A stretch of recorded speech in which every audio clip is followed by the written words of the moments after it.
Hi, this is Ben Lipchak, and I'd like to announce my next big adventure. But in order to do that, I'd like to enlist the help of a friend. From the year 2025, let's welcome my guest, Future Ben.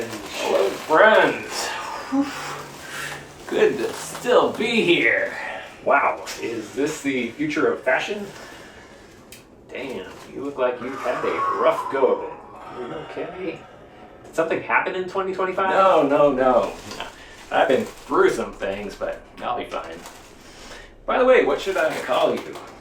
Just plain old Benj is fine. Benj of yesteryear? Benj of yore? Just plain old Benj is fine, thanks. Okay, young Benj. What would you like to talk about today? I'd love some details about my next adventure.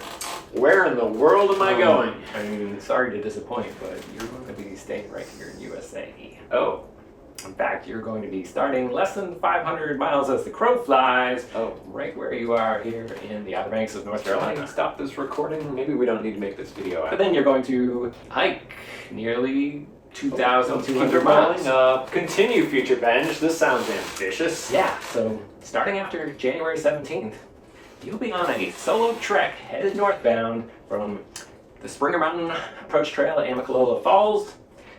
And you're going to try like hell to get to Mount Katahdin in Maine, all on the Appalachian Trail. Did you say solo? Why so antisocial? I've tried to avoid the stress of trying to stay synchronized for a couple thousand miles, not just in terms of pace and resupplies, potential injuries, but on the mental health side of things, just taking breaks. It's hard enough to try to negotiate just with myself, never mind bringing others into the mix. But I have met a lot of new faces along the way. So, why January, Future Benj? I suppose down in Georgia it still feels like summer.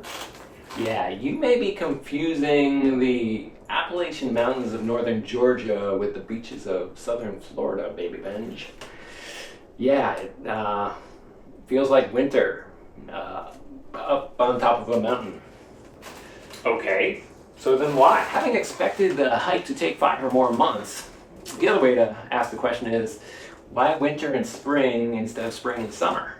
And factoring out the common spring, it's just a question of winter versus summer. Fair enough.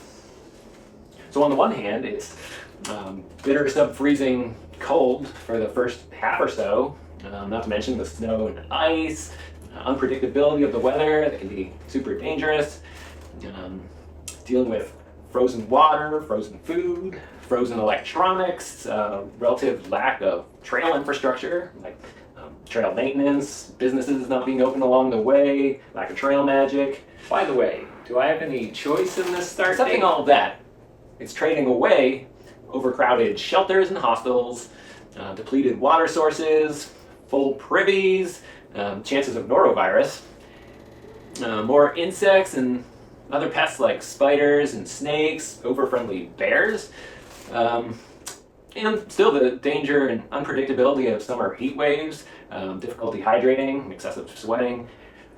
Finally, this is the least disruptive time to do it with my family. Gives us more opportunity to hang out together in the summer when my kids are out of school. Okay, well, sounds like I have some serious preparation to do. You sure do. I think the last time you camped overnight in winter was back in Scouts. That was one night. Anyway, I still got miles to crush. Back to the future.